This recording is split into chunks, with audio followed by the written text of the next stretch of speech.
Hello, my name is Regine Francois Williams. I'm the owner and managing attorney at Francois Williams Legal.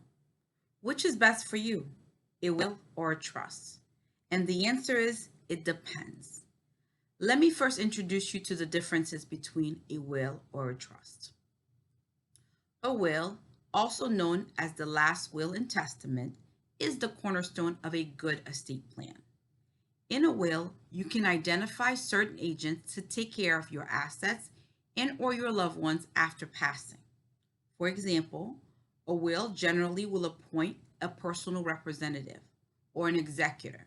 That is the person that is responsible for marshaling your assets upon your passing, making sure your responsibilities are taken care of, and then distributing your assets according to what you have in the will.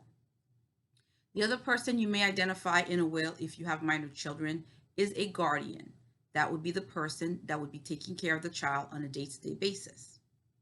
And the last one is a trustee, right? And the trustee is somebody who's managing assets, right?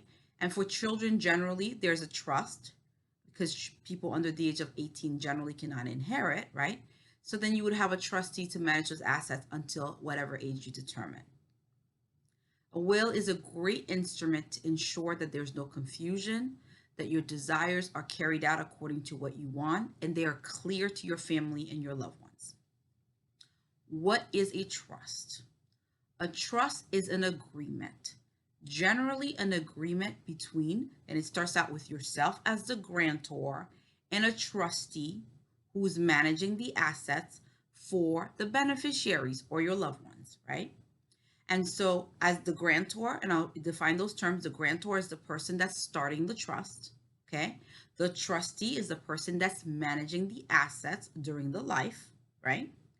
And then the beneficiaries are the people that are going to benefit from what is being managed by the trustee, okay? And the key difference between a trust and a will is that because a trust is an agreement, right? It requires that there are additional steps that have to be taken. For example, if you want to have your house in the trust, you have to retitle your house from your individual name into the name of the trust. So now instead of you personally owning the house, it would be owned by the living trust of John Doe. Okay, so the trust would be the owner of the house, right? And then the trustee, the person managing the house, would be the person managing the house, right? So those are the key differences. What are the considerations, right, for people when they decide whether they just want to have an estate plan with just a will or an estate plan with a trust? If you have a will only, your assets have to be probated, right? And probate is the process by which the court gets involved.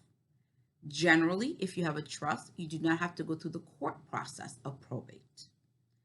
When you have a will, your will, once it's filed with the court after your passing, becomes a public document. Your trust after your passing generally remains a private document. While those things those are the major key differences, right? While those differences may steer a lot of people to say, well, I just want to trust because I'd rather have the privacy may not be the best thing for you depending on your family dynamics. So other consideration may be family dynamics. Do you think that based on who you are and your family members, right, and the relationship among those people, that it makes sense to have some level of court oversight?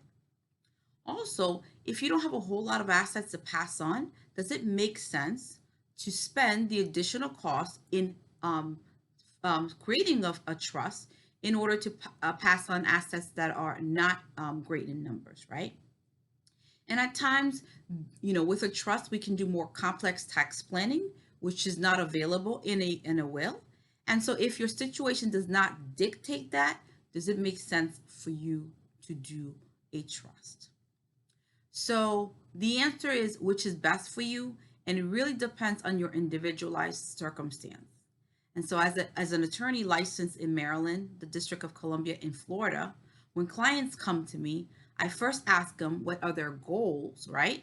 And then we talk about the individualized circumstance of that person to determine what is best for them. I hope that was helpful for you today and hope you're having a great one.